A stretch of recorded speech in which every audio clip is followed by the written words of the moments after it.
मैं एसपी साहब का और हरियाणा सरकार का धन्यवाद करती हूँ।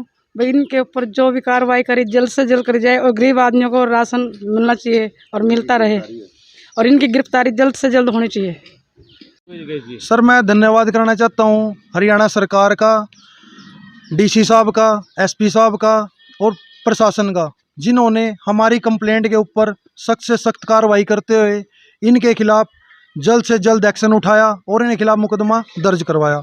और मेरी सरकार से हाथ जोड़ के विनती और मेरे को विश्वास है कि इनकी गिरफ्तारी भी जल्दी से जल्दी होगी। प्रकाश जी क्या कहना चाहोगे? मैं हरियाणा सरकार का बहुत बहुत धन्यवाद करना चाहता हूं।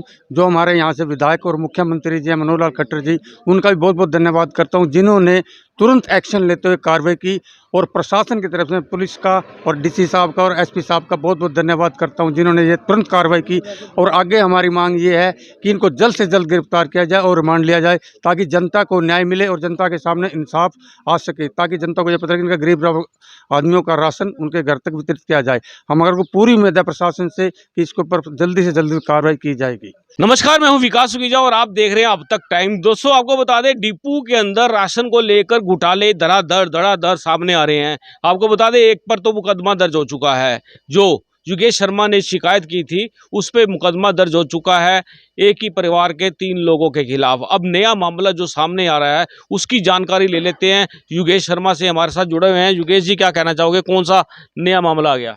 नबी सर, ये जो इनके खिलाफ ये FIR दर्ज हुई है, ये मेरी कंप्लेंट नंबर 1 पे हुई है। अच्छा। अभी इनकी कंप्लेंट नंबर 2 मैंने ADC मैम को, DC साहब को और DFSC सर को वो मैंने कंप्लेंट नोट करवाई हुई है, जिसमें ये सारे ही परिवार के सदस्य, जो मशीनें इनकी चल रही थी परिवार वालों की, उसके अंदर 2017 से जो इन्होंने घोटाले कर रखे हैं, फूड सप्लाई से राशन आया, बिल कटे और यहाँ पे नोट रिसीव हुए, जो कि बारों बार इसने गरीब जनता का राशन बेच खाया। और वो गरीब जनता का राशन बेच खा के इसने गली के अंदर 5 से 6 मकान, जो राशन बेच के गरीबों का राशन पेट काट के इसने अपने घर के मकान बनाए और अपना घर भरा इसने। अब दूसरी बात क्या है जी, अभी एक मशीन नंबर है इसकी 256, वो भी इसके परिवार से ही है, जो रिश्ते में इसका जीजा लगता है, मनीष कुमार। उसमें भी इसने कम से कम लगभग 1 करोड़ रुपया घोटाला कर रखा है। जब ये पीछे 2019 या 20 में जांच हुई थी, उसमें इसने एक एफिडेविट पेश किया DFSC साहब को कि मैं ये रिकवरी भरने के लिए तैयार हूँ, और एक चेक दिया था जिसके अंदर इसने चेक दे रखा है कि मैं ये रिकवरी भर दूंगा। लेकिन आज तक भी ना तो इसने कोई रिकवरी भरी है और इसके ऊपर मनीष कुमार के ऊपर कोई भी एक्शन नहीं लिया गया है। जो हमने ये पहली कंप्लेंट दी थी माननीय मुख्यमंत्री जी को और DC साहब को, उसके ऊपर कल कार्रवाई होते हुए इनके खिलाफ पर्चा दर्ज हुआ है। मेरी सरकार से विनती है कि 256 नंबर मशीन जो मनीष कुमार के नाम है, उसकी गहनता से जांच होए, उसकी पूरी इंक्वायरी होए, जो राशन उसमें आया गरीब जनता का उसकी रिकवरी होनी चाहिए और इसके खिलाफ सख्त से सख्त कार्रवाई होनी चाहिए। कितना ये मशीन में राशन आया हुआ है? कोई रिसीविंग कर रखी है या क्या है? इस मशीन के अंदर जितना इसने राशन आया, नोट रिसीव किया, उसमें से इसने राशन कार्ड ट्रांसफर करे, इसका तो चुटकी बजा के खेल था। अब मैं ये कहता हूँ सर, ये जो बंदा कल जो इसके खिलाफ ये FIR हुई है ना, ये बहुत ही बड़ा मगरमच्छ पकड़ा गया है। अगर इसको रिमांड पे लेके इसकी तसल्ली से जांच होए तो सबके सामने दूध का दूध और पानी का पानी अभी आना और भी बाकी है। तो इसमें क्या लगता है, आपको क्या लगता है भी इसमें जो मशीन है 256 की बात कर रहे हैं, तो ये किसके हैंड ओवर है ये वाली? अभी सर ये 256 नंबर जो मशीन है, विपिन मित्तल के नाम तो कोई मशीन थी ही नहीं।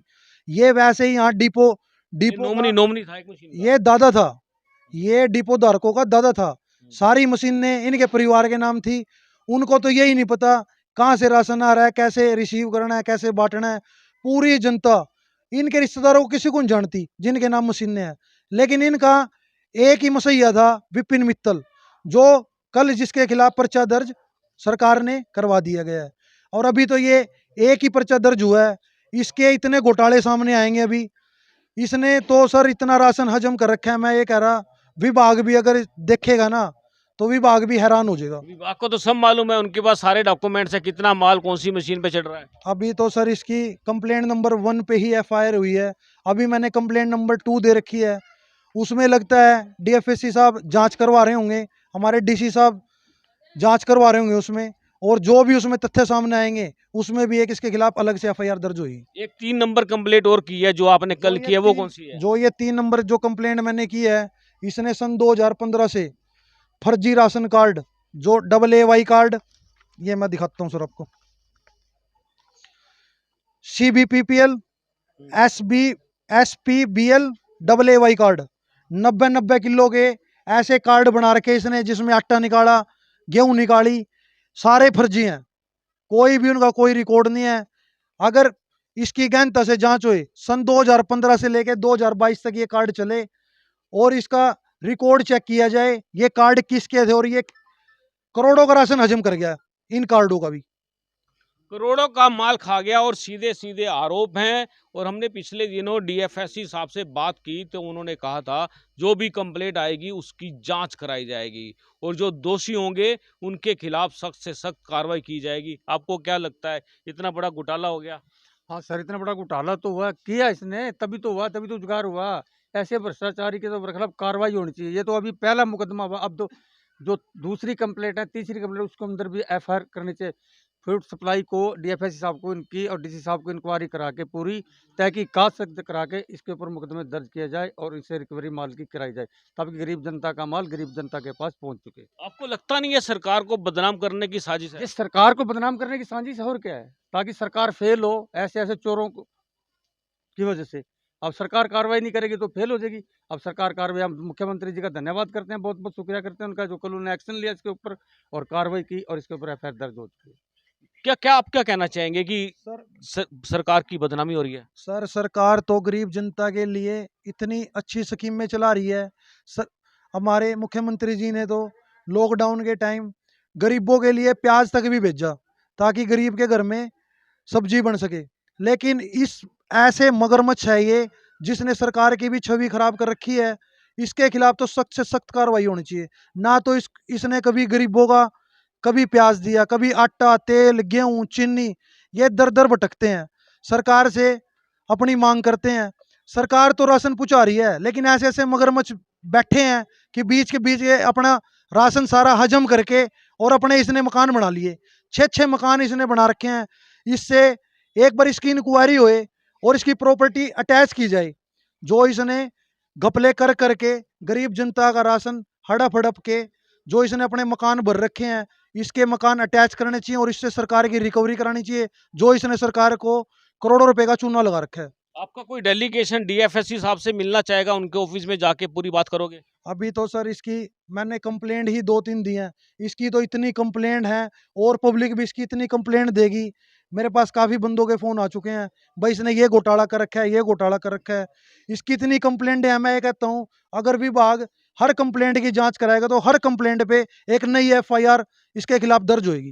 बिल्कुल दोस्तों, आपको बता दें लगातार जिस तरह से आरोप लग रहे हैं तो हम भी चाहेंगे कि इन सारे आरोपों की जांच करा ली जाए और जो दोषी है उसके खिलाफ कार्रवाई कर दी जाए और जो दोष मुक्त है, जिस पे दोष लगते ही नहीं है, उसके खिलाफ तो खैर क्या कार्रवाई होगी।